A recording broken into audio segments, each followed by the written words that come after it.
Ok, bonjour à tous. Moment pour gémir.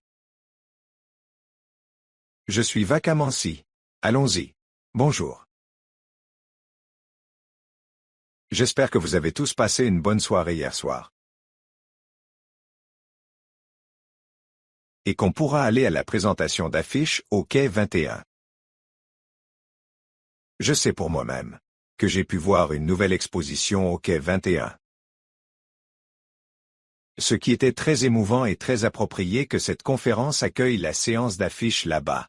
Et pour plusieurs d'entre vous, peut-être profiter d'une promenade le long de la promenade. Je sais que certaines personnes étaient à la télé. La recherche de quelques beignes célèbres que Halifax possède aussi. J'espère que tu les as trouvés.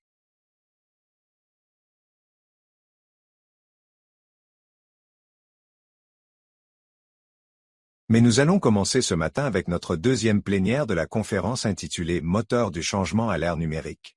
IA. Flux d'informations et immigration. Je vais donc maintenant passer la parole à Louisa Taylor. L'OMS est la directrice générale de Réfugiés 613 et les intervenants de la première plénière pour nous lancer. À toi de jouer.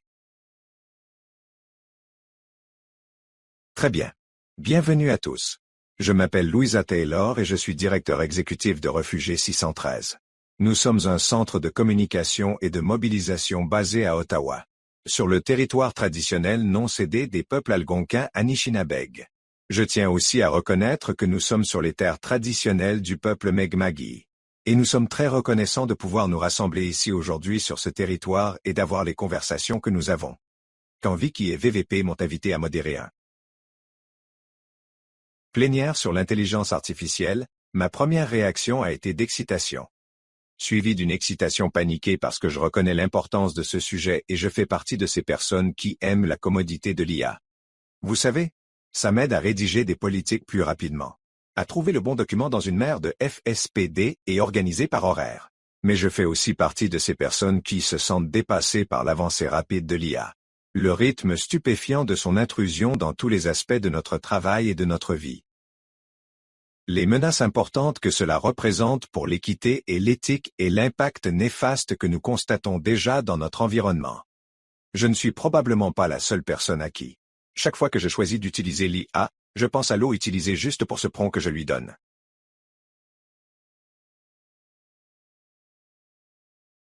J'ai ressenti cette dualité séduisante mais inquiétante de l'IA en rédigeant ses remarques d'ouverture, et je suis même allé voir l'IA pour avoir un retour sur un premier brouillon. Ce qui m'a beaucoup aidé, mais je n'ai pas apprécié la façon dont cela a changé mon point de vue, passant de ce que j'avais écrit, qui était un peu terrifié et dépassé, à parfois un peu nerveux.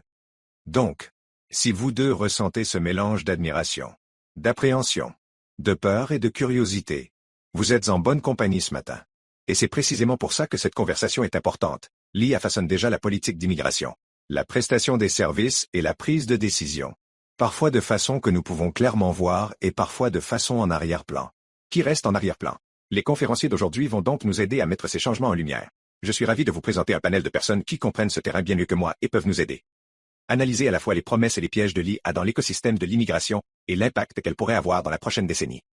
Donc, ce matin, les moteurs plénières du changement à l'ère numérique, l'IA. Les flux d'informations et l'immigration, nous examinerons les avancées en IA et en outils numériques ainsi que leur impact sur la prise de décision et les processus en matière d'immigration. La manière dont l'information est accessible et utilisée, ainsi que la prestation de services aux nouveaux arrivants. D'abord, nous allons entendre Mario Bellissimo du Bellissimo Law Group parler des implications préoccupantes pour les parcours d'immigration que les gens empruntent au Canada et la manière dont leurs dossiers sont traités. Ensuite, nous entendrons Elizabeth Coulson, Ryan Badluni et Paul Alexander au sujet d'un projet de recherche conjoint qu'ils ont mené sur l'utilisation de l'IA dans la prestation de services. Et Philippe May du Social Media Lab de l'Université métropolitaine de Toronto nous parlera de information et désinformation sur l'immigration au Canada. Vous pouvez en apprendre davantage sur chacun des intervenants dans leur biographie. Dans l'émission, on va avoir des nouvelles de chacun d'eux environ 15 minutes chacun, puis on aura du temps pour AQ et A avec Slido avant de finir à 10h45. Sur ce, j'aimerais inviter Mario au micro pour commencer.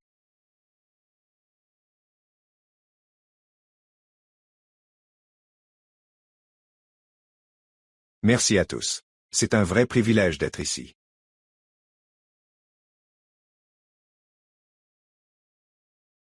Et même si c'est une présentation sur l'IA pour vous montrer à quel point vous pouvez être old school. L'ancienne. Voici mes notes. Donc, pas très techno. Mais, oui. Mais permettez-moi de commencer par une question simple. Si c'est le gardien, qui décide de ton avenir? Mais tu ne peux pas voir ce gardien. Comment faites-vous confiance au processus? Et c'est la réalité à laquelle beaucoup de nouveaux venus font face aujourd'hui. Chaque immigration. Le système a une porte. Pendant des décennies. Cette porte a été ouverte par une personne. Quelqu'un qu'on pouvait regarder dans les yeux. Posez une question. Expliquez aussi votre histoire. Aujourd'hui, dans bien des cas, ce gardien n'est plus visible. C'est un algorithme.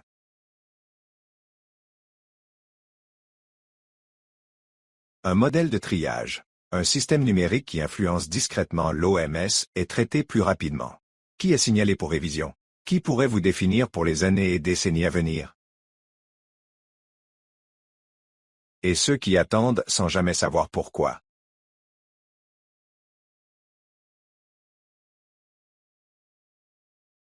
Je vois cette intersection chaque jour dans mon plaidoyer. Militantisme, des salles d'audience aux salles de conseil en passant par les salles de comité. Et vraiment, ce que nous nous demandons, c'est comment protéger les gens dans un monde où l'automatisation accélère plus vite que la supervision. Ce qui nous amène à une tension centrale et nous en avons déjà entendu parler lors de la conférence lors de monde de forte demande.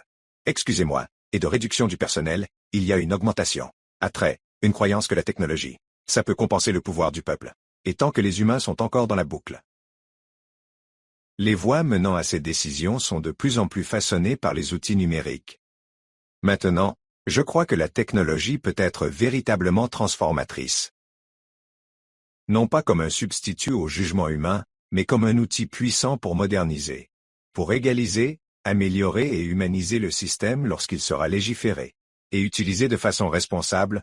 Nous n'en sommes pas encore là.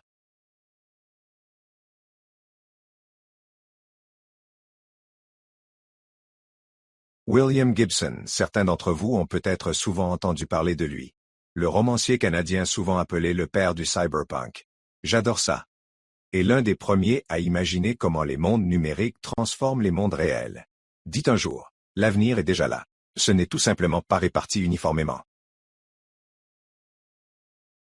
Et c'est vrai parce que la technologie façonne non seulement la façon dont les applications se déplacent dans le système, mais aussi la façon dont l'opinion publique se forme. Elle façonne la façon dont les récits sur les migrants sont créés.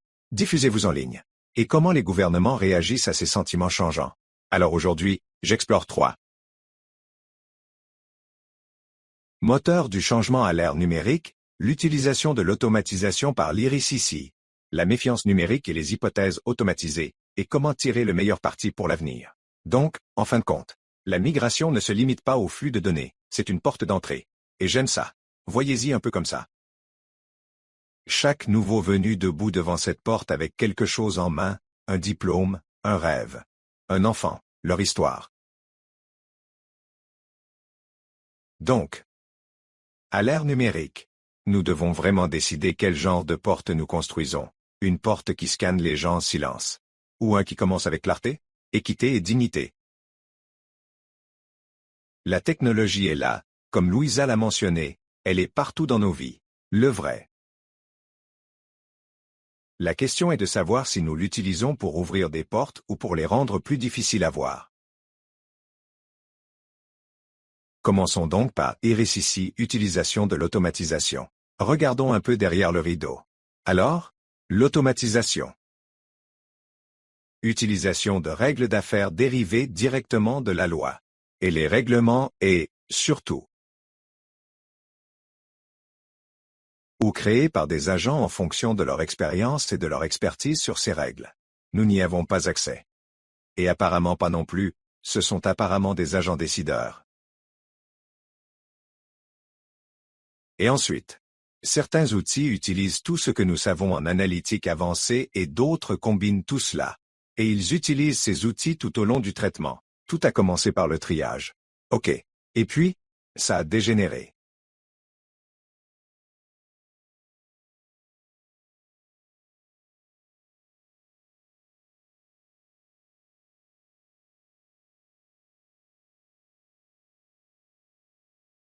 Désolé pour ça. Ok. Alors on regarde.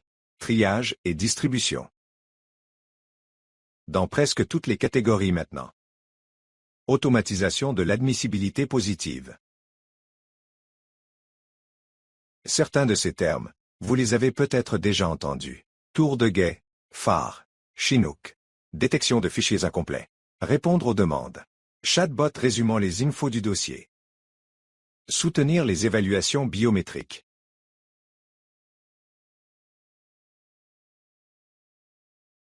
Et ces outils peuvent être divisés en 3 catégories. Outils de décision. Tu vois là? Outils de triage. Et les aides de traitement.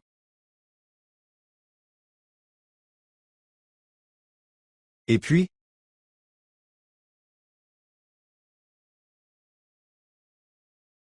il y a les outils plus sérieux, je dirais l'analytique prédictive. C'est ça. Est basé sur des schémas de fraude 900. C'est similaire à l'outil de l'ASFC. Ce qu'on appelle TCI. Un indicateur de conformité des voyageurs. Ça prédit vraiment ton comportement futur. Mais nous n'avons pas accès à l'arrière-plan. Ensuite, il y a des développements passionnants.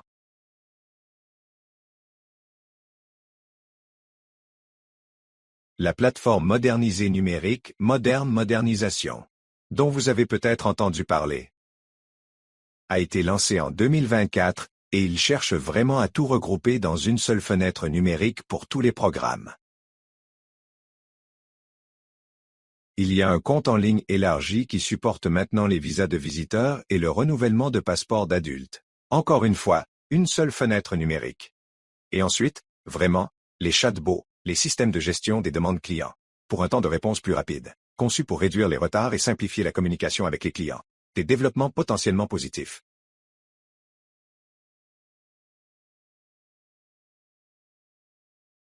Le projet pilote de visa numérique 20 250 2026 délivrera les visas électroniquement, éliminant ainsi les retards dans l'envoi. Et il teste l'expansion et puis il y a l'IA dans le back-office. Le déploiement prévu a commencé. Il se poursuit. Ça continue, et encore une fois, d'autres extensions avec la réserve que la décision finale reste aux humains. Merci. Alors pourquoi? La méfiance numérique et quelles sont certaines des hypothèses automatisées? Eh bien, du point de vue de la vie privée, Iris ici construit tout cela selon les principes de la vie privée dès la conception. Du point de vue des candidats, il y avait peu ou pas d'avis de consultation, ou de divulgation, et des usages automatisés ou soutenus par l'IA. Et encore une fois, c'est devenu comme une chasse au trésor. Quel est l'acronyme le plus récent ou le nom le plus récent? Aria Chinook. Roll ETA et d'autres comme Quaid Lighthouse, Watchtower, Quantum. Vous en avez peut-être entendu quelques-uns. Incroyable. Et vous recevez tous ces blogs et des gens qui disent que c'est excitant. Que se passe-t-il? Donc, ce n'est qu'après une demande de pourrissement, des contestations juridiques et des pressions publiques que nous avons commencé à avoir des détails divulgués. La transparence n'était pas une priorité. Donc, maintenant, la question est présentée comme un secret opérationnel versus la responsabilité légale. C'est un endroit malheureux pour nous. Maintenant, Iris ici maintient que ces systèmes sont des outils internes qui aident les agents. Ils ne prennent pas de décision finale, donc ils n'ont pas besoin d'un examen juridique. À ce jour, la Cour fédérale a appuyé ce point de vue. Alors maintenant, on se demande comment on définit l'humain dans la boucle.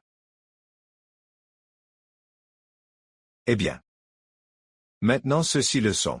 C'est une décision issue d'une vraie affaire. Les raisons sont devenues assez génériques. Et ce que vous remarquerez ici, c'est qu'en haut, le 17 juillet 2024 à 17h07. C'est à ce moment que l'agent a réellement saisi ses raisons au même moment. Ils utilisent Chinook 3 Plus pour remplir ces raisons. Alors, quel est l'humain dans la boucle? Est-ce que c'est des secondes? Ici, il semble que ce soit exactement au même moment. La dernière explication des raisons est la suivante. Certains d'entre vous l'ont peut-être déjà vu. Et il s'appelle les notes de décision des officiers ODNS. Ce que nous attendons depuis longtemps. Voyons voir. Quand l'affaire est décidée, quelles ont été les raisons de cette décision? Eh bien, on les a enfin eues. Mais ensuite, tout cela concerne le temps. Quel agent a pris la décision? Si la technologie a été utilisée. Tout a été retiré. Éliminé. Nous avons les raisons génériques que vous verrez là, ainsi que tout membre de la famille accompagnant si applicable. Regardons donc quelques exemples concrets. Est-ce que juger l'intention d'un candidat de visiter le Canada? Basé sur un frère ou une sœur qui a fait une demande d'asile sans lien avec le demandeur actuel. Un indicateur juste. Bien qu'il ait été utilisé dans un trio d'affaires appelé KISS. Un demandeur s'est vu refuser une estimation estimée parce qu'en coulisses. Un intégrateur négatif a été silencieux. Demandait. Un membre de sa famille a-t-il demandé le statut de réfugié? Ce n'est pas basé sur la loi ou les règlements. Mais il a été utilisé. Et l'officier et, par extension, comme je l'écris, ils ont peut-être utilisé leur billet d'expertise que beaucoup de gens qui ont un frère ou une sœur, qui revendiquent le statut de réfugié. Il y a une plus grande majorité que la personne réclame le statut de réfugié. C'était peut-être une règle des officiers, non divulguée mais utilisée. Et qu'en est-il de quelqu'un qui s'est marié 3 fois qui s'est marié? Mais un candidat est veuf et survivant d'abus à son 3e mariage. Alors que le 2e candidat, il a été impliqué dans 2 questions liées au mariage de convenance. Le modèle peut trier ces individus exactement de la même façon. Quantitativement, pas qualitativement. Et ensuite, ils sont envoyés dans ce que j'appelle l'orbite.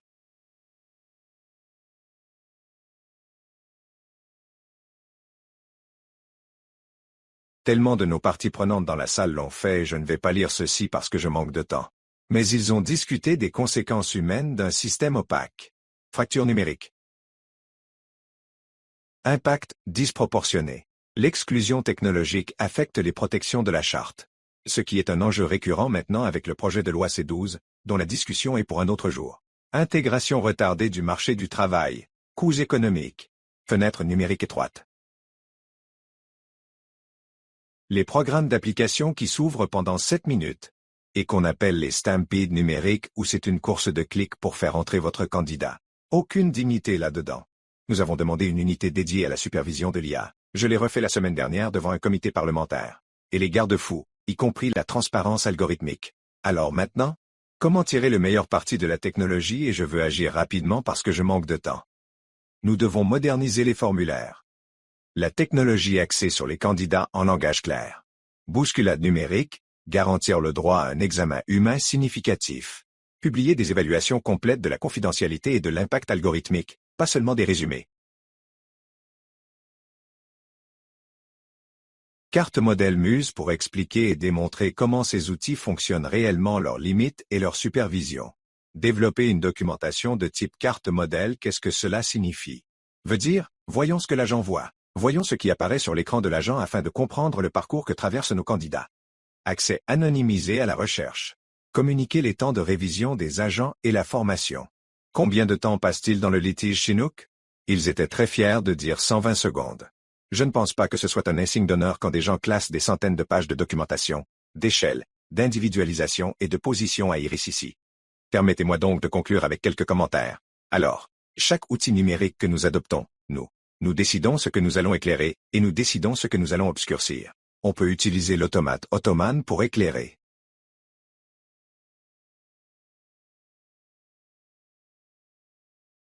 Pour mettre en lumière l'opportunité où on peut l'utiliser dans l'ombre. Là où les suppositions se durcissent et où les histoires humaines disparaissent derrière le code. En fin de compte, ce que sont les chemins vers la prospérité nous rappelle à tous. C'est que les systèmes numériques peuvent être construits par le gouvernement. Mais la prospérité est bâtie par nous tous. Les défenseurs, les agences universitaires, de règlement et chaque partenaire SUJ refuse de laisser ces voix perdre leur humanité. Nous avons une responsabilité très simple et profonde de nous assurer que les systèmes auxquels nous construisons, participants, en plus de refléter les vues que nous revendiquons comme ouverture, dignité, équité et prospérité partagée. Nous sommes peut-être maintenant le seul humain dans cette boucle que les nouveaux arrivants voient. C'est une responsabilité solennelle et que nous devons prendre très au sérieux pour l'avenir. Merci.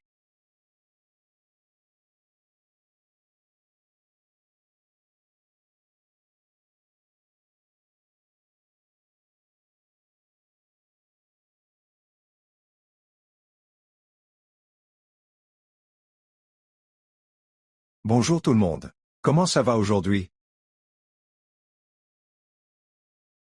Alors, je m'appelle Diane, je viens de la Fondation syrienne canadienne. Nous sommes un organisme de bienfaisance en Ontario.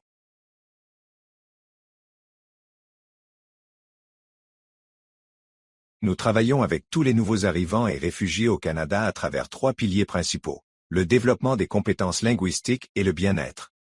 Aujourd'hui, je suis ici pour parler d'un programme de recherche que nous avons mené en tant qu'organisation en partenariat avec l'Université de Toronto à Mississauga et la recherche l'Est. Voici donc les membres de l'équipe qui ont travaillé avec nous sur cette étude.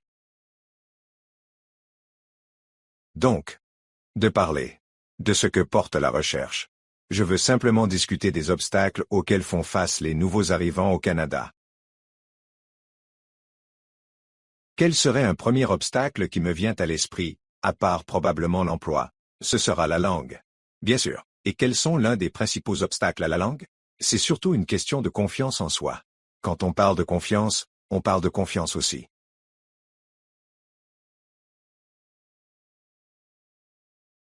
Pour parler la confiance de poser des questions. La confiance d'avoir un accent pendant que vous vous exprimez. La confiance de poser des questions ou même de demander aux gens de répéter une phrase. Même si tu ne l'entends pas. Peut-être que tu hoches juste la tête parce que tu es trop gêné pour leur demander de répéter parce que l'autre personne parle vite. Alors, grâce à la confiance.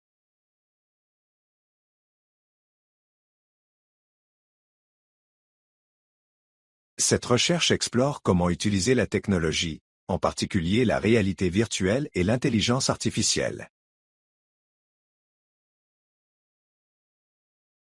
Soutenir les nouveaux venus apprennent l'anglais plus rapidement probablement et éliminer l'anxiété réelle liée à la confiance. Donc si vous parlez à l'IA, vous poserez toutes les questions un peu ridicules que vous êtes parfois très timide à poser, n'est-ce pas?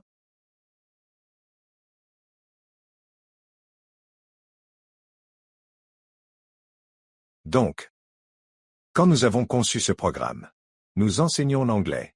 Nous avons développé un programme d'anglais en fait, nous avons développé 3 programmes d'anglais et un programme d'anglais pour la classe standard. Comme nous avons probablement tous appris à l'école. Le deuxième programme portait sur l'intelligence artificielle et le troisième devait être utilisé en réalité virtuelle.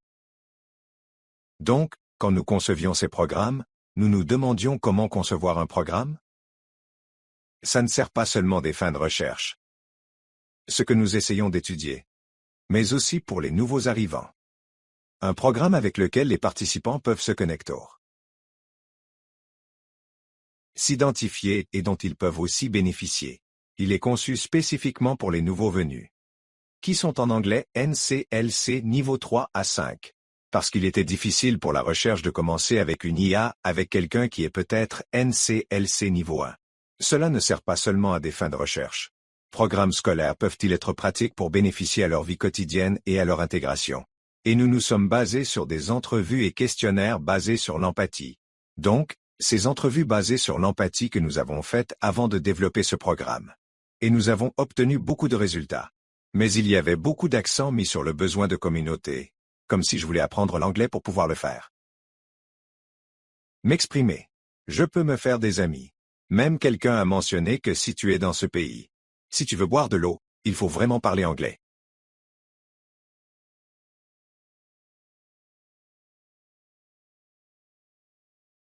Donc, le programme que nous avons conçu était axé sur 3 principes: l'authenticité, l'autonomisation et la pertinence culturelle. Et je veux souligner ici l'importance de la pertinence culturelle. Car la pertinence culturelle signifie que, peu importe le client, même un service linguistique ou non linguistique que nous offrons aux nouveaux arrivants, c'est quelque chose auquel ils peuvent s'identifier. Plus ils peuvent s'identifier à n'importe quel type de service que nous offrons, plus le service sera efficace. Et plus ce service a de résultats positifs. Donc, avec ces 3 programmes parallèles. Et la RV, l'IA et les classes standards, nous avons eu environ 140 participants dans cette étude. Les élèves venaient chaque semaine et assistaient aux cours. Donc, ce programme dont je parle, c'est principalement nous que nous avons développé. Ce sont les sujets que nous avons abordés tout au long des semaines. On a commencé par la nourriture parce que l'OMS n'aime pas la nourriture et les gens se connectent autour de la nourriture. Généralement dès la première séance. Chaque fois qu'on aborde le sujet de la culture alimentaire. Quelle est votre assiette? Les gens se connectent, et je souligne encore le mot connexion parce que, avec ou sans technologie. C'est quelque chose que nous avons constaté tout au long du programme. Le besoin de se connecter avec d'autres personnes a toujours été là. Nous avons donc commencé par la nourriture, puis les sujets abordés concernaient le Canada, la familiarisation culturelle familiale, donc. On s'est tous familiarisés culturellement au Canada lors de nos rencontres. Certaines rencontres étaient agréables. D'autres étaient difficiles ou inconfortables. Donc, ce qu'on a essayé de faire, c'est d'avoir cette familiarisation culturelle dans un coffre-fort.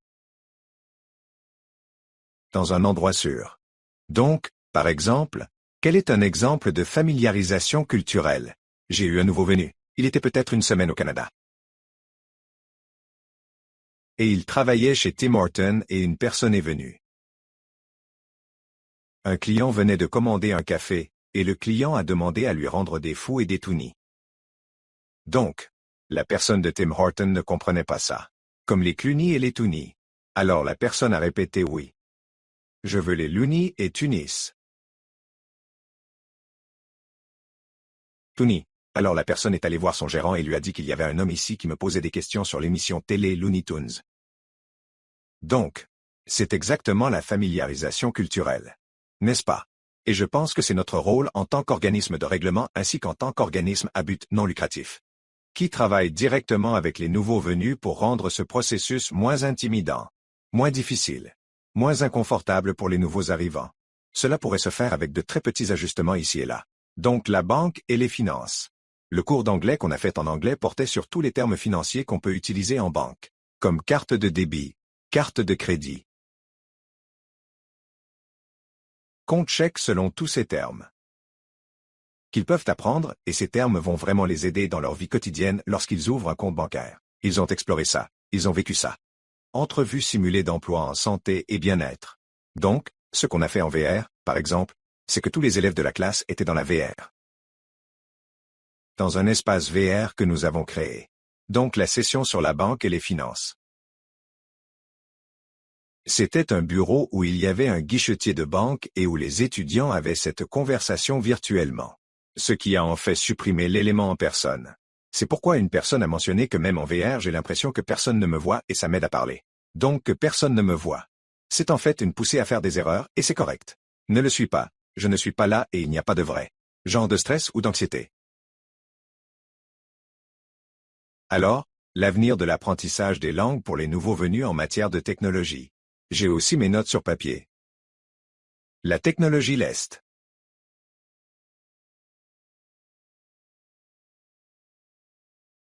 Très utile et ça élimine beaucoup de facteurs auxquels les nouveaux venus font face, comme le stress de parler.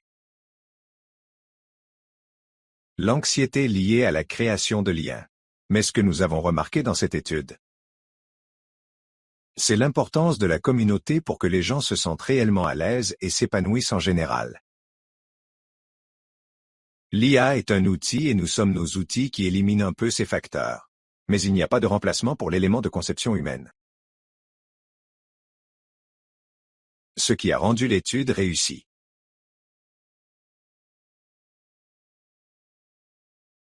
C'est d'avoir ces composantes du programme qui abordent la vie quotidienne et où les nouveaux arrivants peuvent se connecter. C'est ce qui a rendu la VR réussie.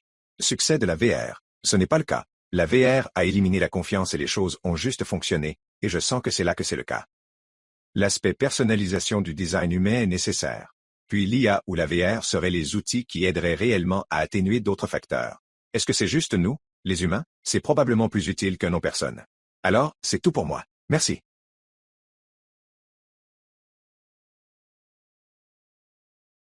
Bonjour à tous. Je m'appelle Dr Paul Alexander. J'enseigne la technologie éducative et les technologies immersives à l'Université de Toronto. Et je vais simplement ajouter à ce que Regin vous a dit. Partagez avec vous. Partagez. Si vous regardez la diapositive, ce que j'ai ici est juste un ou deux graphiques rapides pour illustrer la conception de notre étude de recherche. Donc, ce que nous avions, c'était que des étudiants venaient sur notre campus, une fois par semaine, sur une période de 2 mois, et on les assignait au hasard à l'un des 2 cours. Il y avait un cours standard où ils apprendraient simplement l'anglais comme ils le feraient normalement n'importe où. Disons au YMCA. Et on avait aussi un autre cours centré sur la VR. Réalité virtuelle. Donc, ce que nous faisions, c'est que les étudiants venaient habituellement le samedi et nous. Tout le long de la journée. Ils restaient là environ une demi-journée. Donc leur leçon durait presque 2h30. Alors ce qu'on faisait, c'est que dans la première partie du cours, leçon, cours, c'est qu'on enseignait aux élèves comme d'habitude en classe régulière. Nous leur enseignions vocabulaire, la grammaire, les débuts de phrases, et les amenons à parler de certains sujets auxquels Ryan parlait en banque. Des banalités, peut-être des entrevues d'embauche, ce genre de choses. Mais vous savez, si quelqu'un ici a déjà enseigné l'anglais. Une grande partie de la leçon évolue généralement vers l'aspect jeu de rôle. Et c'est donc là, après avoir appris tout le vocabulaire et la grammaire, ils les mettent en pratique. Et dans une classe normale, habituellement on rencontre quelqu'un chez un camarade de classe assis à côté de nous, notre partenaire de coude, et on se relance à travers un scénario. Et c'est correct. Et donc, une de nos classes faisait ça, mais l'autre classe était impliquée. Les casques VR. Pour que est venu le temps pour eux de faire le jeu de rôle plutôt que de simplement parler avec quelqu'un dans leur classe. On leur assignait un casque et ils allaient dans ce monde virtuel où on avait mis en place ces scénarios pour qu'ils puissent pratiquer leur langage. Vous remarquerez une chose, la partie pédagogique durait habituellement environ 60 minutes, suivie de 20 minutes en VR. Nous sommes très attentifs à cela, nos étudiants, parce que nos nouveaux venus canadiens n'avaient jamais utilisé de casque VR auparavant. Nous ne voulions pas les submerger avec cette technologie. Moment de jeu de rôle ne dure qu'environ 20 minutes. Et nous avons trouvé que ça fonctionnait très bien. Puis nous prenions une bonne pause déjeuner ou pause. Puis on revenait et on répétait la même stratégie, juste très rapidement. Quelques points à retenir. Nous estimions que la pédagogie ou les méthodes d'enseignement étaient vraiment cruciales. Pour réussir dans cette étude, enseigner en VR est très différent d'un simple cours traditionnel. Par exemple, quand les élèves vont à la réalité virtuelle, ils ont tendance à ne pas écouter les enseignants. Quand aller en VR, ils sont dans un espace. Ils sont comme de petits enfants. Ils s'enfuient et ils aiment explorer. Donc ce qui est vraiment intéressant pour les enseignants. D'ailleurs, quand on est sur ces plateformes, c'est qu'il y a un élément dans un système de menu pour enseignants. C'est ce gros bouton rouge. Et le gros bouton rouge a un mot dessus. S'appelle invoquer. Donc chaque fois que l'enseignant voulait apporter les étudiants retourne à un endroit local en VR. Il suffisait de cliquer sur ce bouton rouge et ça collectait tous au hasard. Tous les élèves dans cet espace VR et ramène-les simplement à l'enseignant. Nous avons donc trouvé que ça fonctionnait très bien. Ceci est juste un rapide rendu de notre classe. Vous pouvez le voir. Vous savez, c'était agréable et spacieux. Et nous installions les élèves à différentes tables quand ils étaient en expérience VR. Nous avons rapidement découvert qu'il fallait plus de distance entre les élèves. Pour éviter le retour du flux audio, Passons à la suite. Voici quelques captures d'écran de certaines de nos scènes. La première ou la deuxième leçon portait vraiment sur l'apprentissage de l'utilisation de la technologie. Comment utiliser les contrôleurs suspendus? Se déplacer, se téléporter, marcher, et même dans la bonne image, tourner son poignet virtuel là où un petit menu apparaissait et il pouvait attraper un stylo 3D. Et commence à dessiner ou taper, à écrire des post-it, etc. Voici quelques captures d'écran de certaines de nos scènes tout au long de l'émission. Nous avons eu une rencontre et une galerie dans le coin supérieur gauche.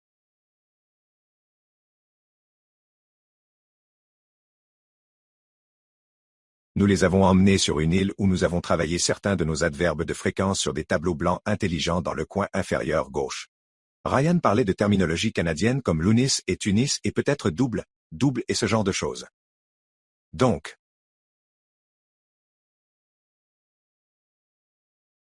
on a eu un cours dans un café et peut-être que l'expérience VR la plus impressionnante a été les entrevues d'embauche. Les étudiants avaient réellement préparé des lettres de motivation. CV. Puis ils venaient dans notre classe et nos profs les interviewaient dans une petite salle de réunion et ils étaient tellement excités que leur cœur battait sans cesse. Cœur ne s'arrêtait tout simplement pas si rapidement, très vite. Juste une minute de plus. Je veux juste partager quelques citations de nos étudiants. Le premier est assez long.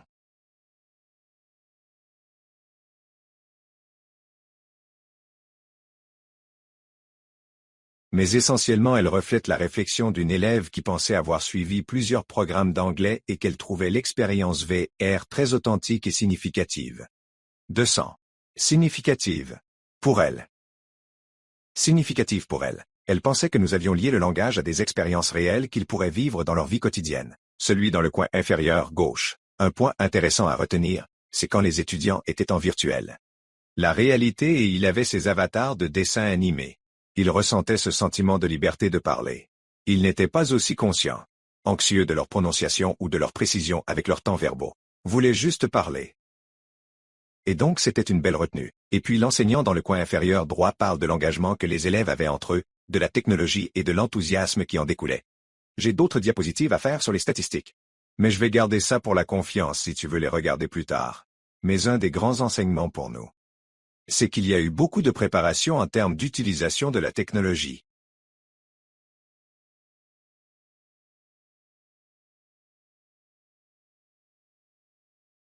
Et aussi, une de nos grandes choses a été d'enseigner aux enseignants comment utiliser l'aspect formation des enseignants pour les guider dans l'enseignement efficace des élèves dans ces mondes virtuels.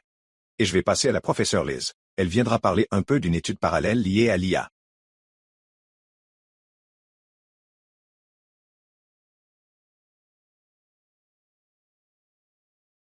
Bonjour à tous. Bonjour, merveilleux d'être à Halifax et merci aussi à mes co-présentateurs. Je voulais juste partager avec vous la deuxième année de ce projet.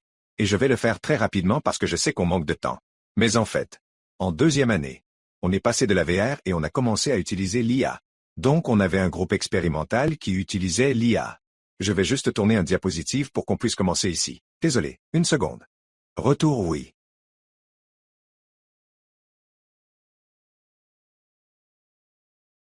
Donc, nous avons mené une étude quasi-expérimentale mixte pour tester l'utilisation de l'IA dans un groupe et pour tester l'absence d'utilisation de l'IA dans notre groupe standard.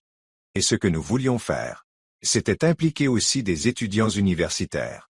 Donc, ce que nous avons fait, c'est qu'on a formé des étudiants universitaires à travailler dans notre classe standard, puis on a eu l'IA comme tuteur dans le cours d'IA. Je vais juste vous parler un peu de ce projet. Nous avions donc les mêmes thèmes dans le programme d'IA que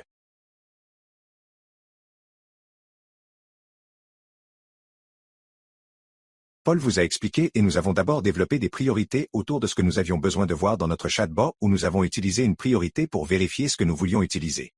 Nous avons fini par utiliser ChatGPT, qui venait tout juste de sortir à l'époque et nous voulions utiliser l'apprentissage des langues. Alors nous avons décidé d'utiliser l'outil de communication orale dans ChatGPT. Donc les étudiants étaient dans un laboratoire informatique et essentiellement ils étaient préparés à utiliser des consignes, et nous avons recueilli les données. D'après les consignes aussi, qui seront analysées plus tard. Mais je vais parler de ce qu'on a analysé. Donc nous avons utilisé quelque chose appelé EIT, donc un test d'imitation illicite. Et ce qu'on a fait, c'est qu'on a fourni 20 phrases liées à chacun des thèmes. Et les étudiants, lors de la première semaine de cours, écoutaient réellement chacune des phrases lues à voix haute et devaient répondre sur leur téléphone à ce qu'ils entendaient de cette phrase. C'est donc un outil d'évaluation de la réponse d'imitation illicite. Et nous avons regardé au début et à la fin du programme. Pour les deux cohortes. Donc pour ceux qui étaient dans la classe d'IA et ceux qui n'étaient pas dans la classe d'IA et la classe standard. Nous essayons d'examiner si nos tuteurs humains en classe avaient un impact plus significatif que notre tuteur IA en classe et, pour résumer très rapidement, je vais juste vous donner quelques informations ici. Nous avons utilisé un outil de modélisation multiniveau pour analyser nos données. Nos élèves ont aussi aidé pour ça, mais on a constaté qu'il n'y avait rien de significatif. Différence entre les deux. Ils se sont développés dans le développement des compétences linguistiques dans les deux groupes différents, donc ils ont également progressé dans leurs compétences linguistiques. Le groupe témoin non IA et le groupe expérimental du groupe IA ont eu un impact égal en termes de développement de leurs compétences linguistiques. Donc vous pouvez le voir sur cette diapositive ici aussi. Donc nous étions un peu nerveux à propos de ce que nous devrions faire si l'enseignant est remplacé. Comment gérer cette information en ce qui concerne l'IA et à mesure que nous avançons avec le étude Oops? Désolé, je vais juste revenir ici un peu. Nous avons commencé à réfléchir à des façons dont l'IA pourrait être utilisée comme Coco Guide en cours de route. Et nous avons commencé à examiner des éléments pour changer nos changements et améliorer notre contenu en fonction de cette expérience. Nous avons donc examiné l'étude d'un point de vue IA, une perspective VR. Et vous pouvez examiner un peu plus nos données dans nos diapositives, mais je ne prendrai pas plus de temps parce que je sais qu'on est pressé. Merci à tous. OK. Bonjour tout le monde.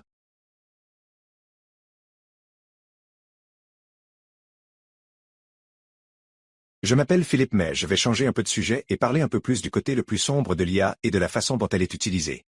Pour pratiquement peu de désinformation anti-immigrants ici au Canada et à l'étranger. Je vais donc commencer par un petit quiz pour vous. Laquelle de ces photos pensez-vous être générée par IA? Je vais te laisser quelques secondes pour te décider. OK. En fait.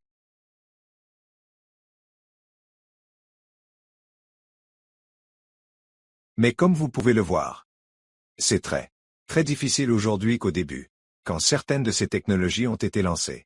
On pouvait vérifier les doigts, les yeux et quelques autres choses. Mais au cours des derniers mois, ils se sont beaucoup améliorés. Beaucoup améliorés. Donc, ce que cela vous dit, c'est que nous allons être frappés par une vague de désinformation. À l'avenir.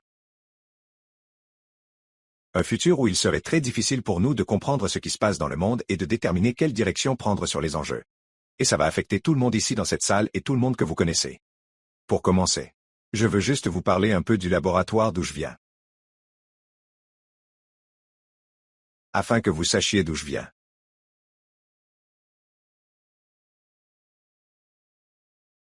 Parler un peu de la façon dont les Canadiens consomment les nouvelles et comment l'adoption de l'IA générative au Canada est une préoccupation pour les Canadiens. Et parlez-nous un peu des stratégies de risque et d'atténuation pour l'immigration et l'établissement en particulier. Je fais partie du laboratoire de médias sociaux à l'Université métropolitaine de Toronto. On étudie essentiellement comment les gens utilisent différentes technologies comme l'IA à des médias sociaux, l'IA, etc., pour, vous savez, vivre leur vie, faire leur travail et faire partie de la société canadienne. Au cours des dernières années, nous avons beaucoup travaillé sur la propagande, la désinformation, l'ingérence étrangère, etc. Par exemple, récemment, l'an dernier, nous avons examiné quel type de désinformation provenait de la Russie et de la désinformation de la Russie vers la croyance canadienne. Nous avons sondé 1500 Canadiens. Nous l'avons découvert. Vous savez, les individus qui ont une idéologie de droite sont plus susceptibles de croire à la désinformation pro-Kremlin, par exemple. Et ceux qui croient à ces affirmations sont plus susceptibles de s'appuyer sur les réseaux sociaux, ce qui n'est pas surprenant, parce que si c'est là qu'ils passent tout leur temps, c'est là qu'ils vont tomber sur beaucoup de ce genre de contenu. Et l'autre chose qu'on a faite récemment, c'est qu'on regardait comment les réfugiés ukrainiens sont évoqués et discutés. Si on y réfléchit, pense, la crise des réfugiés ukrainiens est quelque chose d'unique dans les souvenirs récents. C'est la première fois où le groupe de réfugiés, la majorité est-elle blanche? Chaque étude sur les réfugiés et les immigrants des 50 dernières années s'est concentrée sur les personnes racisées. Donc, ce qu'on voulait savoir, c'est comment les acteurs malveillants en ligne sont qui? Ils dénigrent les réfugiés dans leur ensemble, mais comment attaquent-ils ce groupe en particulier? Sans pouvoir utiliser certains des tropes, la couleur de peau, la langue, la religion. Des coins qu'ils utilisent normalement. Comment parle-t-il de ce groupe en particulier pour convaincre les décideurs de ne pas soutenir ces personnes? Donc si tu es intéressé par cette étude, le code QR est là. Je ne vais pas entrer dans les détails parce que ce n'est pas le but de cette conférence en particulier. L'autre chose que nous faisons au laboratoire, c'est que nous publions beaucoup de rapports publics différents qui aident à éclairer où les gens au Canada passent beaucoup de temps.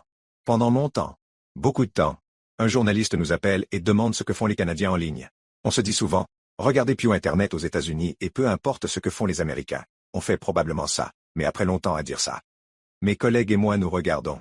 Eh bien, si quelqu'un au Canada doit faire cette étude longitudinale, ce sera probablement nous. Donc nous devons trouver comment faire ces études tous les 2 ans. Donc tous les 2 ans on contacte 1500 Canadiens et on se demande « Eh, qu'est-ce que tu fais en ligne? Où traînes-tu? Où êtes-vous? Vous savez, quelle plateforme abandonnez-vous? Quelle plateforme adoptez-vous » Vous pouvez donc trouver tous ces différents rapports en ligne dès maintenant. Et l'autre chose pour les chercheurs dans la salle. Présent. La salle. C'est que nous créons aussi des logiciels pour aider les chercheurs et les universitaires à obtenir les données dont ils ont besoin. Parce que tout le monde ne veut pas faire un deuxième doctorat en informatique juste pour obtenir les données. Alors ce que nous avons fait, c'est qu'on a créé des outils qui, si tu sais utiliser la barre de recherche, tu peux alors obtenir l'ensemble de données dont tu as besoin. Fais tes études. On peut obtenir des données de Blue Sky, Mastodon, Reddit, Telegram, même X si on veut, pour payer un peu Elon pour ces données. Mais une fois que tu lui auras payé, tu pourras venir. Nous utilisons notre outil pour obtenir les données dont vous avez besoin, et aussi sur YouTube. Et en janvier, nous allons lancer un outil qui vous permettra d'obtenir des données de TikTok. Et l'autre chose que nous faisons, c'est créer des tableaux de bord pour suivre la désinformation. Par exemple, quand la guerre Russie-Ukraine a eu lieu du jour au lendemain en 24 heures. On a créé un tableau de bord pour suivre toutes les vérifications de faits dans le monde concernant la guerre Russie-Ukraine. Donc au lieu d'aller sur Reuters et sur AFP ou sur un nouveau site en Inde pour voir s'ils ont fait des vérifications de faits concernant la guerre russo-ukrainienne, vous allez simplement à la désinformation sur le conflit où nous allons à chacun. Être l'un de ces nouveaux sites du monde entier, on regarde s'ils ont récemment fait une vérification des faits concernant la guerre russo-ukrainienne. Nous l'avons traduite en russe, ukrainien et anglais, et nous l'avons intégrée à un seul tableau de bord. Le matin, vous allumez notre tableau de bord et vous pouvez voir toutes les dernières vérifications concernant la guerre, et une autre application que nous créons est le Defect Tracker. Encore une fois, pareil, s'il y a des vérifications de faits par une organisation de presse dans le monde impliquant un deepfake, nous l'apporterions pour que vous n'ayez pas à aller à chacun de ces documents. As-tu quelque chose récemment sur les défauts? Et le suivi des notes est quelque chose pour ceux d'entre vous qui sont encore sur X. C'est un outil qui suit les notes de la communauté. Les notes de la communauté sont des vérifications de faits soumises par les utilisateurs. Droit, mais le problème avec les notes communautaires, c'est que ils voient rarement la lumière du jour. La majorité des notes communautaires sont proposées, mais elles ne remplissent pas le seuil pour être visibles. Ce qu'on a fait, c'est que nous rassemblons les 1,7 million de notes de la communauté et nous les mettons à votre disposition. Donc si vous avez un sujet qui vous passionne ou que vous suivez et que vous voulez savoir s'il y a des notes communautaires à ce sujet, vous pouvez venir sur notre application et faire apparaître cette note communautaire particulière pour être informé de la conversation autour de ce sujet. En résumé, ce que nous faisons, c'est faire de la recherche. Nous formons, nous organisons des événements et assistons à des événements comme celui-ci, et nous développons des logiciels pour aider les autres à faire ce qu'ils font.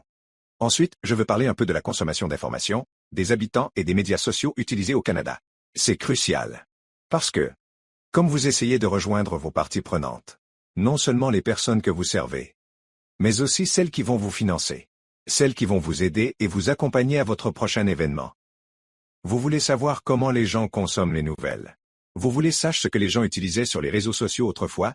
Les gens allaient sur la place du village, au centre commercial, à l'église, ils se rencontraient, discutaient de ce qu'ils aiment faire ensemble ensuite.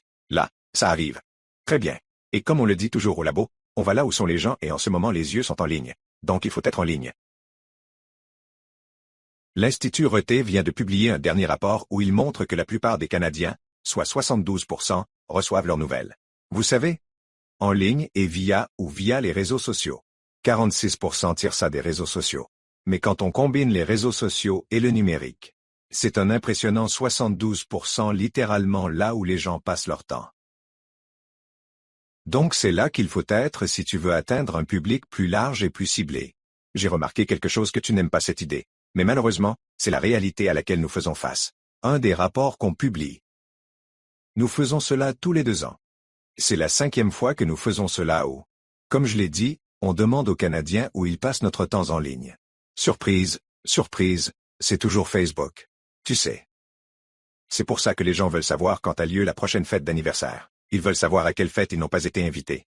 C'est donc là que ça en est. Ils ne publient peut-être pas activement là-bas, mais ils restent en silence. Je le sais. Étonnamment pour la dernière version. La seule plateforme au Canada qui perd réellement de l'utilisateur est X.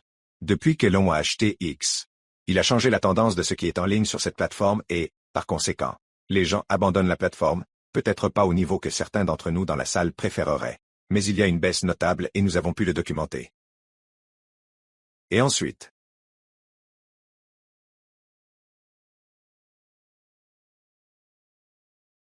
Je vais parler un peu d'un autre sondage que nous venons de publier sur l'adoption générale de l'IA au Canada et des préoccupations concernant la désinformation. Comme vous le savez, beaucoup d'entre nous se font imposer de l'IA si vous allez travailler. Vous ouvrez et vous connectez à votre système en une journée. Et votre patron a annoncé qu'il y a un nouveau système d'IA que tu utilises. Tu vas en ligne, tu utilises ton navigateur préféré, et voilà, il y a maintenant une IA non demandée. Et si tu ne l'utilises pas, ça te harcèle. C'est comme ce petit truc de Microsoft il y a longtemps. Veux-tu que je t'aide avec ça? C'est ce qu'il y a. Donc c'est difficile à éviter. Mais la raison pour laquelle elle est partout, c'est qu'un aspect de l'IA est utile. Il est utile pour certaines tâches, mais il n'est pas nécessairement utile pour toutes les tâches. Et une des choses que nous, en tant que société, devons déterminer, c'est pour laquelle de ces tâches il est bon et lequel nous ne devrions jamais le laisser toucher. Comme Mario l'a souligné plus tôt. Il y a certaines choses dont il faut s'assurer et insister pour que l'humain soit au courant. Une des questions qu'on se pose, c'est, avez-vous déjà utilisé un outil d'IA? Vous savez que 66% des Canadiens qu'ils ont, n'est-ce pas? La porte d'entrée pour la plupart des Canadiens se fait par le loisir. Ils le font pour le plaisir.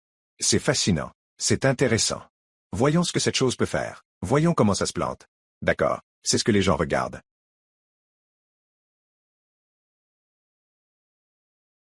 Beaucoup des gens qui l'utilisent pour le travail et les études sont en fait la jeune génération qui vous dit beaucoup de choses. Le dit à la fin de l'école. Quand ils entreront sur le marché du travail. C'est quelque chose qu'ils vont emporter avec eux. Donc, que ça nous plaise ou non, nous devons déterminer quel processus et procédures nous devons mettre en place dès maintenant. Pour que, lorsque ces choses sont utilisées, nous ne soyons pas surpris par leurs résultats ou leurs conséquences imprévues. Et l'autre chose que nous demandons, c'est dans quelle mesure êtes-vous d'accord avec certaines de ces affirmations? Par exemple, nous voulons savoir s'ils savent utiliser ces outils. Beaucoup de gens n'ont pas raison. Ce n'est pas surprenant que ce soit si nouveau et que ça change tout le temps. Je me souviens qu'en 2023, quand un ministère nous a demandé de rédiger les progrès de l'IA et comment elle allait changer les institutions démocratiques au Canada, on changeait littéralement les chapitres semaine après semaine parce que la semaine précédente, quelque chose la semaine précédente, on disait qu'on ne pouvait pas encore faire ça. La semaine suivante, c'est comme, en fait, ça peut faire ça maintenant. Alors on devait y retourner constamment. C'est à quelle vitesse les choses changent. Et enfin, on veut savoir quoi. Qu'est-ce qui les inquiète? Et beaucoup de gens s'inquiètent des élections futures simplement parce que quand ces outils deviennent plus omniprésents. Je ne sais pas ce que le politicien cible et vous envoie pour obtenir votre vote, comparé au message qu'il ou elle envoie à l'autre personne assise à côté de moi autrefois. Quelqu'un comme moi debout sur un pupitre comme ça, disant quelque chose vers lequel chacun de vous peut se tourner l'un de l'autre et se dit, est-ce qu'ils sont d'accord avec ça? Je suis d'accord avec ça ou pas d'accord. C'est ça. Mais maintenant, quand on est en onde. Petit monde privé avec notre propre petit téléphone. Je n'ai aucune idée de ce que le politicien te dit pour avoir ton vote, je ne sais pas quoi. Dire à ses voisins d'obtenir leur vote. Et c'est là le problème. C'est pourquoi la publicité ciblée est assez dangereuse. Et enfin, un rapport récent de Stat Kansas montre que beaucoup de Canadiens s'inquiètent effectivement. Des informations. Donc c'est quelque chose qui ne va pas disparaître. C'est quelque chose qui fait aujourd'hui partie du flux sanguin de notre écosystème d'information. Pour finir, je vais parler de l'atténuation des risques. Je pourrais dépasser de quelques minutes, mais le récent. Paysage au Canada. Certains d'entre vous. Si vous êtes en ligne, vous avez probablement vu certaines de ces images IA. Si vous remarquez, certains de ces éléments ont l'air assez faux. Vous et moi pouvions le voir. Mais l'intérêt de tout ça? Les images ne servent pas à vous faire croire. Mais ça aide juste à changer la conversation. Elles vous forcent à réfléchir à ces choses. Ça t'oblige à en parler. Et c'est utilisé comme recrutement pour identifier d'autres personnes qui croient ainsi afin que ces groupes puissent trouver de nouveaux membres. C'est ça. Parce que les gens qui vont se joindre à la section des commentaires, qui vont dire des choses qui disent qu'ils soutiennent ça. Devinez quoi? Ils vont contacter en privé pour se joindre à ça. Alors pendant qu'on regarde en pensant que n'importe qui, je veux dire, personne ne pourrait croire si ça a l'air manifestement faux. Ce n'est pas le but de ces fausses IA. IA. Ce n'est pas pour te faire croire, c'est pour trouver des personnes partageant les mêmes idées afin qu'elles puissent développer leur mouvement. Ok, c'est une autre raison pour laquelle ils les utilisent. Mais une des raisons pour lesquelles c'est si dangereux. C'est si bon marché maintenant. Comme avant, Il faut quelqu'un avec des compétences spécialisées pour faire quelque chose qui a l'air bien, qui a l'air crédible. Et ça va prendre du temps maintenant. Littéralement, si je peux taper quelque chose dans une barre de recherche, je peux obtenir une image acceptable. C'est beaucoup plus rapide, non? C'est plus visuel et plus ciblé que je peux créer plein d'images différentes ciblant différents groupes de personnes. Donc maintenant, en une journée, je peux créer des pubs 1015 montrant, vous savez, un visage asiatique montrant une personne musulmane dans la même pub. Je change très peu. Mais maintenant j'ai créé tout ce contenu que je peux utiliser pour cibler différentes personnes afin de leur faire croire ce que je veux croire. Il y a quelques exemples que vous avez peut-être vus. Ici, en Allemagne. L'un des groupes d'extrême droite est spécialisé dans ce domaine. Ils inondent littéralement les ondes et en ligne avec ce genre de choses. Cet été, quand il y a cette tragédie avec l'attaque au couteau à Southport qui provoque des émeutes partout au Royaume-Uni quelques minutes après l'incident. Quelqu'un a créé cette image, une image très chargée avec Big Ben là et un enfant qui hurle, et des hommes barbus qui courent à travers. Et regarde toute l'attention que ça a attiré en quelques minutes. C'est ça qui peut devenir viral en deuxième dans le temps. Autrefois ça leur prenait du temps. Et à ce moment-là, vous savez, les choses ont évolué et changé. Mais maintenant, ils peuvent littéralement se joindre à la conversation en quelques minutes. Donc, impact négatif sur l'IA générative sur les immigrants et la colonisation. C'est le cœur de ma présentation pour les immigrants. C'est une situation de sécurité et d'appartenance où ils ne se sentent pas à leur place.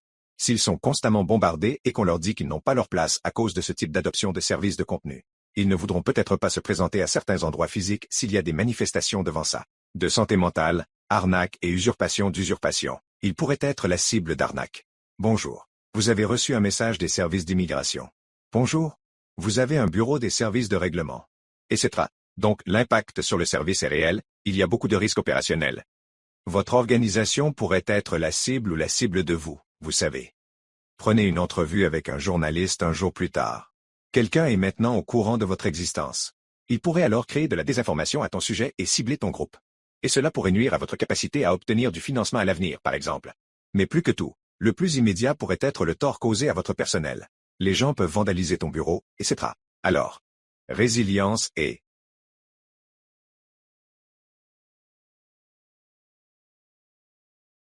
stratégie d'atténuation. Il faut commencer à réfléchir et à parler d'établir une politique d'IA au bureau. Quand l'utilisez-vous alors que vous ne devriez pas l'utiliser? Comment imposez-vous qu'il y ait une personne dans la boucle pour que quelqu'un la signe? Et ne fasse pas juste appeler, et vous savez que l'IA l'a fait et la jette par la porte? Dehors. Il faut qu'un processus soit en place où tu dis que quelqu'un vérifie ça avant de passer à autre chose. Puis autre chose s'est trouvée. Les personnes de votre équipe SUI sont plus susceptibles d'être la cible. Tout le monde dans votre organisation ne sera pas aussi vulnérable. Mais certains membres du personnel seront ciblés simplement parce qu'ils sont plus exposés au public. Donc, offrez une formation supplémentaire, identifiez ces personnes et offrez-leur de la formation. Et avertissez-vous proactivement votre client quand vous entendez des choses qui pourraient l'affecter. N'attends pas qu'ils entrent et disent « Je vois ça, est-ce que c'est réel ?» Garde un œil sur ces choses pour pouvoir envoyer des messages de façon proactive disant « Hé, voilà ce qui se passe dans notre communauté. » Créez un groupe WhatsApp ensemble. Partagez des choses et des incidents. Ainsi, vous êtes au courant en tant que communauté. Et avant de partir, je vais vous donner un aperçu de quelque chose sur lequel nous travaillons en ce moment et que nous allons sortir en février. Comme vous le savez, beaucoup de gens utilisent des publicités Facebook pour diffuser des publicités qui le sont. Potentiellement, vous savez, anti-immigrants et c'est difficile de les trouver tant qu'ils ne sont pas arrivés. Beaucoup de bruit et a causé leur impact sur la société déjà. Ce qu'on veut faire, c'est créer une application qui, dès que quelqu'un publie une publicité anti-immigration, notre système pourra la signaler. Et ensuite, si vous savez, l'organisation peut alors se rassembler, publier notre communiqué de presse, mettre en lumière ces mauvais acteurs pour que, pendant qu'ils diffusent ces publicités, nous les connaissions dès qu'ils les diffuseront. Au lieu d'attendre que les publicités deviennent virales et aient un impact d'ici là, il est trop tard pour publier ce communiqué de presse. Ok, alors merci.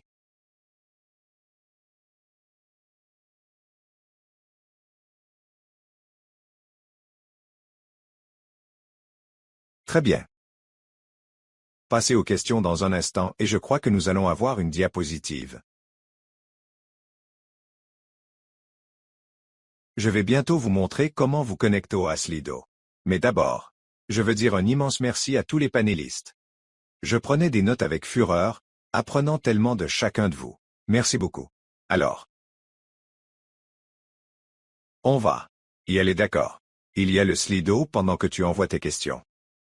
J'aimerais juste demander à l'équipe Avenue. Nous allons vous montrer une vidéo parce que cette session est commanditée par le YMCA du Grand Toronto avant l'arrivée. Pendant que vous votez sur les questions, nous avons une courte vidéo de pré-arrivée Canada. Avant de déménager au Canada, vous devez avoir beaucoup de questions. Nous immigrons au Canada et nous ne savons pas où nous installer. Est-ce que je vais trouver un bon emploi avant de manquer d'économie? Est-ce que quelqu'un pourrait m'aider à faire la transition vers l'école? Salut tout le monde. Voici ce qu'il faut vous préparer avant de déménager au Canada.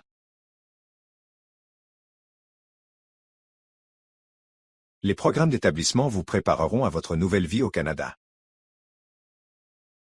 Ils vous fourniront des informations sur la recherche d'un logement et l'inscription des enfants à l'école scolaire. Vous accompagneront dans votre recherche d'emploi. Rédigerez un CV de style canadien et vous apprendront sur la culture du milieu de travail. Et nous pouvons vous aider à trouver un mentor pour vous guider.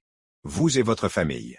Vous pouvez obtenir des services en ligne gratuits avant l'arrivée Canada.ca est conçu pour vous aider à vous préparer avant votre arrivée. N'attendez pas. Pré-arrivée du visa Canada.ca et inscrivez-vous dès aujourd'hui. Avant l'arrivée du Canada, CA et tous les programmes offerts sont financés par IRIS-ICI, Immigration, Réfugiés et Citoyenneté Canada. Ok. Super. On a un peu dépassé le temps avec les haut-parleurs. Mais je ne pense pas que quelqu'un ici s'en plaindrait. C'était vraiment, vraiment précieux.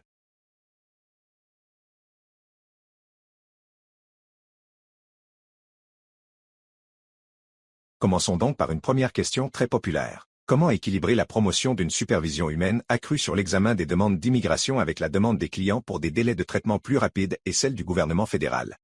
Les budgets mettent l'accent sur l'IA et la productivité. Je vais te l'accorder, Mario. Merci. Vous savez, à mon avis, je ne suis pas certain qu'elles soient mutuellement exclusives. Une des choses que nous avons préconisées, c'est une législation de protection pour au moins encadrer les essentiels de l'explicabilité. Redresser la possibilité pour un individu d'avoir une alternative humaine si elle n'est pas éligible ou n'a pas accès à certaines. Les technologies, temps de traitement plus rapide, c'était un peu sournois. Silencieux sous le radar à cause de la forte demande que nous avons vue en 2022. Ils ont traité plus de 5 millions de décisions IRIS-ICI, ce qui était presque le double de l'année précédente. Et cela a augmenté depuis. Donc le besoin d'un traitement plus rapide ne peut pas se faire au détriment de l'individualisation ou de l'équité. Et il y a une façon dont la technologie nous permet d'équilibrer les deux. Il s'agit d'amener les législateurs à apprécier ce contexte. Les tribunaux doivent comprendre que ce n'est pas la technologie qui est vraiment le point central, ce sont les suppositions et le talent humain qui sous-tendent cette technologie. Donc c'est comme ça qu'on doit l'équilibrer. Nous avons besoin de garde-fous, de nécessité, puis de construire à partir de là. D'accord. Merci et un pour toi, Philippe.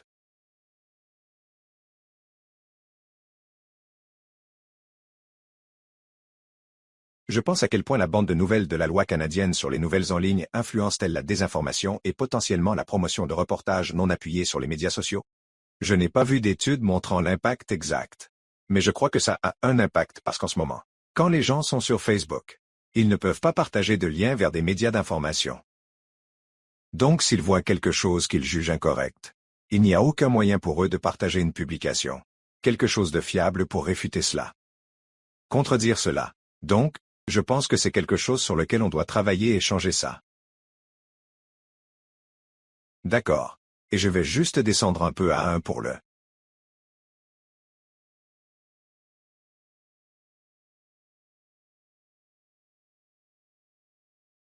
Les chercheurs du panel, la formation à l'anglais à mesure que l'IA devient plus courante dans l'enseignement de l'anglais aux nouveaux venus.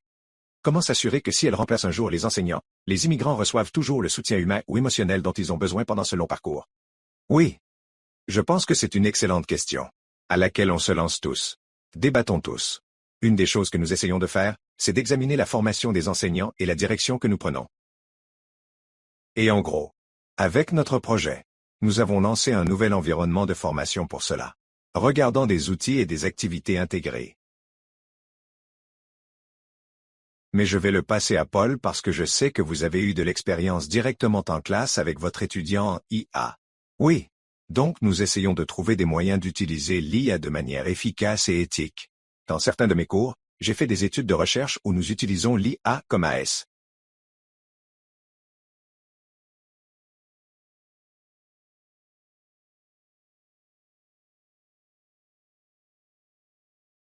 Notre IA de génération comme Chatbot IA, où nous faisons se connecter les étudiants à une certaine plateforme que nous avons développée et nous l'utilisons pour démontrer leur compréhension du contenu des cours.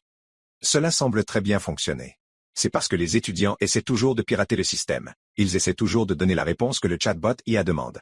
Nous l'avons rendu pratiquement infaillible pour que les élèves passent environ 15 ou 20 minutes à interagir avec ce chat IA. Mais en gros, les coachs ou leur enseigner ce qu'ils savent sur certains sujets concernant le remplacement des enseignants. Je pense que c'est une préoccupation de beaucoup d'industries. Je ne sais pas si nous avons une vraie réponse pour l'instant. Mais c'est là où on en est avec l'IA. Risques et opportunités partout. On regarde. Eh bien, de loin la question la plus populaire. Qu'est-ce que le gouvernement fédéral fait correctement concernant l'adoption de l'IA et qu'est-ce qu'il se trompe? Fait de travers, que peuvent ou doivent faire les Canadiens pour s'assurer que les fédéraux s'en prennent bien? Et je vais l'ouvrir par terre. Ne sois pas timide. Je peux commencer. Je pense que les directives qu'ils ont publiées, c'est en fait l'un des leaders mondiaux. Donc, nous avons fait de bonnes choses que j'appelle du droit souple pour nous donner un peu d'orientation. Les directives du Conseil du Trésor. Les directives de la génération I. Qui sont positives. Positif. Je pense que la façon dont un ici est, à ce stade, ma compréhension, le plus grand utilisateur de cette technologie. Donc, ils ont été des leaders. Et les évaluations d'impact algorithmique sont encourageantes. Mais tu ne peux pas, tu sais que tu ne peux pas. On ne devrait pas avoir besoin d'un diplôme pour les comprendre. Ça fait partie du langage clair. Et Philippe peut probablement mieux parler de ça que moi.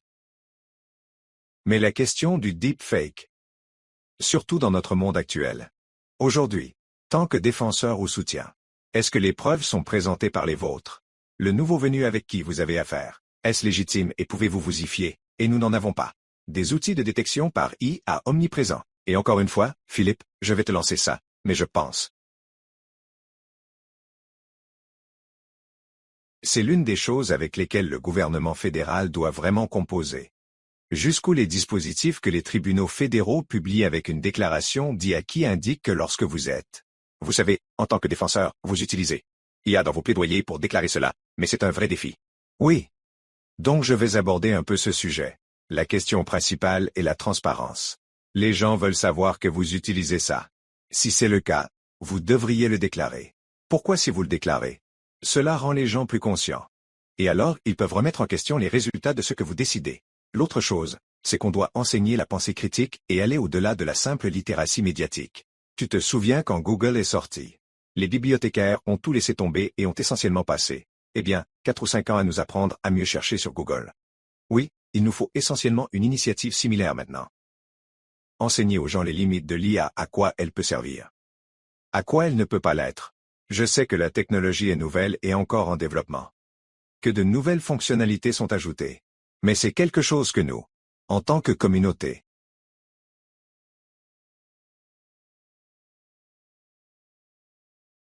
devons rester à l'affût parce que les personnes que nous aidons devront composer avec ça et devront le faire seules, et on va être le genre de personnes vers qui tu te tournes. Donc, vous devez commencer à avoir des conférenciers comme nous qui viennent à vos événements. Parlez à votre communauté. Par exemple. Mais aussi, quand vous pouvez parler à des politiciens. Rappelez-leur que vous savez. Les gens ne savent toujours pas grâce à notre sondage. Vous pouvez voir que beaucoup de gens ne savent toujours pas comment utiliser ces outils correctement.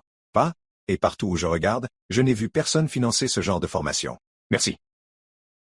Une dernière question avant de conclure. Et je pense qu'il est important. Sur un sujet aussi sérieux que celui-ci, donner aux gens une idée de la voie à suivre. Alors comment y ici des organisations financées comme beaucoup d'organisations dans cette salle?